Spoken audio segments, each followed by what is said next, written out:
தஹஜத். கிடைக்காத ஒன்று கிடைக்க வேண்டுமெனில் தஹஜத் தொழுங்கள்.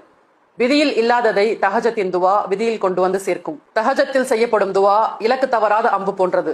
தஹஜத் என்னும் இரவு வணக்கம் ஆன்மாவுக்கு ஒரு ஆறுதல் அளிக்கிறது. மேலும் ஒரு மனிதருடைய வாழ்வில் பிரகாசத்தை ஏற்படுத்துகிறது. அல்லாஹுடன் பேசுவதற்கு மிக சிறந்த நேரமும் அதுதான். இரவில் தன்னுடைய பிரச்சனைகளை, பாவங்களை சொல்லி சஜிதாவில் அவனிடம் கண்ணீர் சிந்தும் போது புதிய ஒரு உற்சாகத்துடன் தன்னுடைய காலை பொழுதை அடைகிறான். இன்று மன அழுத்தத்தை நீக்க எந்த நவீன தத்துவத்தை நாடினாலும் அது தஹஜத்திற்கு நிகராகாது. இதில் இன்பத்தை அனுபவித்த மக்கள் ஒரு நாளும் இதை விட்டுவிட மாட்டார்கள். சுயநலத்தை மட்டுமே இலக்காக கொண்ட இந்த உலகில் நம்முடைய பிரச்சனைகளை சொல்ல நபர்களை தேடுகிறோம். ஆனால் ஒவ்வொரு இரவின் கடைசி பகுதியிலும் அல்லாஹு தாலா அடியார்களுடைய பிரச்சனையை கேட்க வருகிறான். ஆனால் நாம் போர்வைக்குள் சுருண்டு கிடக்கிறோம் சூரிய உதயம் வரை.